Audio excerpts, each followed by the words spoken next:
নমস্কার বন্ধুরা, তোমরা দেখছো আমাদের চ্যানেল স্টাডি টাইম।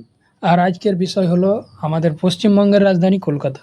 ডব্লিউপি পরীক্ষায় আসতে পারে এইরূপ কিছু গুরুত্বপূর্ণ প্রশ্নসমূহ। তো চলো শুরু করা যাক। আজকের প্রথম প্রশ্ন, কলকাতা কর্পোরেশন কবে প্রতিষ্ঠিত হয়?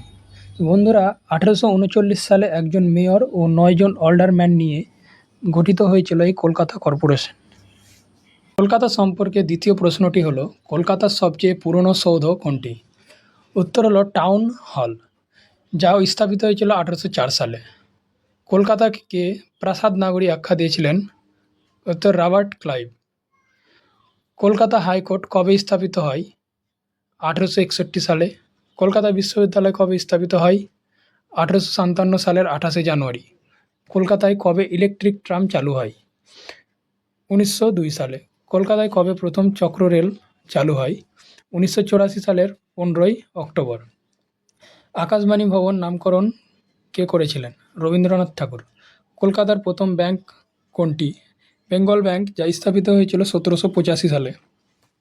কোন শহরকে বিধানচন্দ্র রায়ের মানসকন্যা বলা হয়? কল্যাণী শহরকে বিধানচন্দ্র রায়ের মানসকন্যা বলা হয়। জম্বুদ্বীপ কোন জেলায় অবস্থিত? পশ্চিমবঙ্গের দক্ষিণ 24 পরগনায় জেলায় অবস্থিত জম্বুদ্বীপ। কত বছর কলকাতা ভারতের রাজধানী ছিল? যেটি একটি গুরুত্বপূর্ণ প্রশ্ন, যা হবে 139 বছর, যার সময়কাল হচ্ছে 1772 থেকে 1911 খ্রিস্টাব্দ।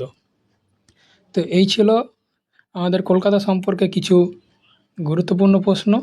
এছাড়াও অনেক প্রশ্নই রয়েছে, যা তোমাদেরকে পরবর্তীতে ভিডিওর মাধ্যমে প্রকাশ করে দেওয়া হবে।